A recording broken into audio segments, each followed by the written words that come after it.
how good is the 49ers wide receivers core? Honestly, like how good are we? Like before we even get into this video, where do you think we are? Are we top 10, top 5? Are we number 1 overall? Let me know what you think in the comments today, because this is a really interesting discussion, and I think it's good news for the San Francisco 49ers. If you're new here, my name is Nate, and I'm covering all things San Francisco sports. It really does help me out if you hit that subscribe button.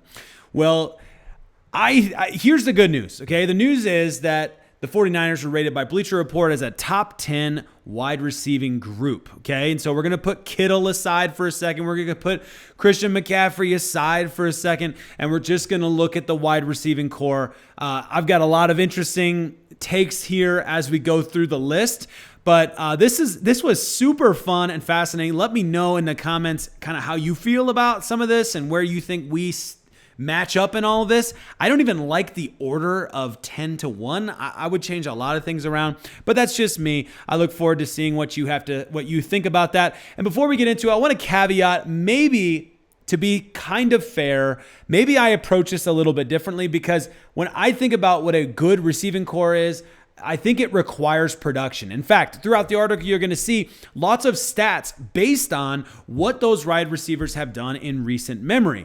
And so the production is really important to determining if they're great wide receivers. Then the quarterback is a part of that conversation, okay? So some of these teams in here are sitting with rookie quarterbacks or questionable quarterbacks, and I'm not sure I'm comfortable calling them top 10 with the current production they're actually going to output this upcoming season. That's just my opinion. Let's get into it straight up. Here's this from Bleacher Report. Really cool, very interesting article. Lots of interesting discussions here I'm looking forward to having with you. But quick opener, a total of 27 wide receivers eclipsed 1,000 yards last season. Comparatively, that number is up from 23 when looking at the same category 10 years ago and 14 2 decades ago. So this, of course, is confirming what we already know, that this is an increasingly more pass-heavy offensive outlook in the National Football League.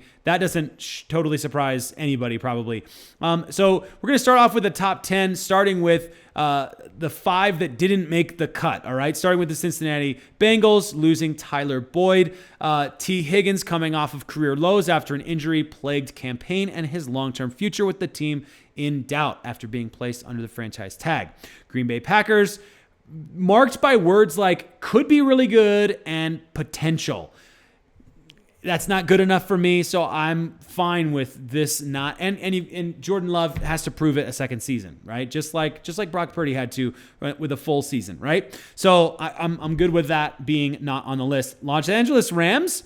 This one's a questionable one. This one's a bubble team, if not a top 5 team in my book. When healthy, Cooper Kupp is arguably the game's best wide receiver. Puka Nakua's rise complements Kupp and even gives Los Angeles another top target if the veteran isn't on the field. The lack of a guarantee with Kupp's health and middling third target, that's interesting, and DeMarcus Robinson keeps the Rams off the board. Now, I want you to remember this third target thing, because this is going to come back to bite them, I think, later in the article. Because if you're going to make the argument that if you're the best wide receiving room, you have to have 3 great targets, which is kind of what's being said here, then it's going to get interesting later. But real quickly, just looking at the actual Rams stats here, Nakua gets an insane 160 targets last year, which is fair to say that Cooper Kupp missed a handful of games, and so you can see why those extra targets maybe go to him. And so they are missing a strong number 3, but he got 95 targets. That's not terrible in a pass-heavy offense. I get that. Stafford's not exactly going to threaten you with the run, so whatever, okay? But moving on to the Philadelphia Eagles, A.J. Brown and Devontae Smith both eclipsed 1,000 receiving yards in back-to-back seasons, but the entire offense experienced a downturn last season. Another new offensive coordinator will now take over. Meanwhile, the Eagles still lack a true third threat among the wide receivers. There you see it again. The third threat among the wide receivers is really important. So just keep that in the back of your mind. Now, San Francisco 49ers do not make it into the top 5. So they're somewhere in that bubble mix of 5 teams that are top 10, not top 5. You can probably guess. I'm biased, so you can probably guess how I feel about that. I disagree with it, but we'll move on anyways. We'll talk about it along the way. Vikings. Let's be honest. This is recency bias around one big name, and it's understandable. The league's best receiver, Justin Jefferson, kind of skews the results here for the Minnesota Vikings to make that top 5. Okay. Let's see here. Hamstring limited him to 10 games, but he averaged enough yards per contest to eclipse 1,800 yards had he been healthy. I don't like those stats. I'm not a fan of those stats. Is Justin Jefferson the best wide receiver in the league? Maybe. He's definitely in the conversation. Absolutely. Is it fair to say he would have had an 1,800-yard season? I don't think that's fair either. You got to go the whole season to really, or at least close to it, to really make those claims. If you say, he's injured for 2 games and had he, continued his production, then he hits 1,800, I'm comfortable with that. But almost half the season, you're not playing. I don't think you can just move those numbers up and say, yeah, no problem. That doesn't work for me. Not a fan of that either.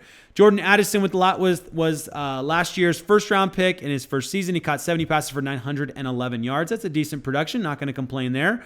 And led all rookie wide receivers with 10 touchdown receptions. The expectation is that he'll improve going to year 2. Minnesota isn't entirely settled for its third wide receiver, though. So wait a second, hold on. 2 teams don't make it because they don't have a solid third receiver, arguably 3, I suppose, if you're thinking of the 49ers in that mix, and yet Minnesota gets away with it because of their 10-game Justin Jefferson. I don't get that. Not a fan of that. You can disagree with me in the comments. I'm totally fine with that. You also have a weapon problem or a quarterback problem that Kirk Cousins is gone. So you're looking at Sam Darnold or JJ McCarthy on his rookie season. I don't see this. I disagree with it. That's just my opinion. Houston Texans, Nico Collins, Tank Dell, Good for sure. And I get that. And Tank Dell gets 709 yards before suffering a broken fibula. And then it sounds like, so there was a violent act in Florida at a restaurant. I remember seeing this on ESPN, but it sounds like he's going to make a full recovery, which is good. But the real difference in this group is the addition of Stephon Diggs.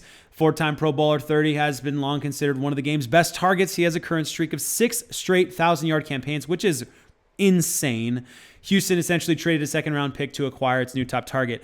This one I feel comfortable with as a top 5. I don't think I have some reservations, but I'll sit on that because we could go all night if we keep going this way.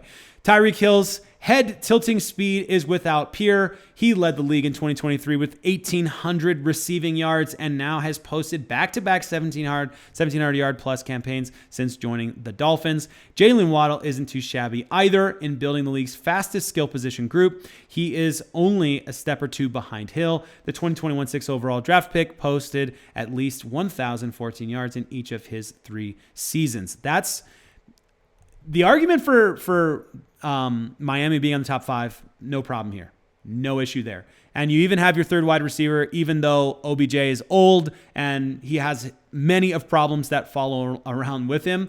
I can completely see him fitting in really well with the culture at Miami, and I could see him having a decent WR3 kind of season. So I'm 100% in agreement. Miami is a top 5 team. I don't know if I place them at 3 or where I'd put them in the top 5, but they're there. Seattle Seahawks. This is an interesting one. DK Metcalf, Tyler Lockett, and of course, Jackson Smith, Njigba.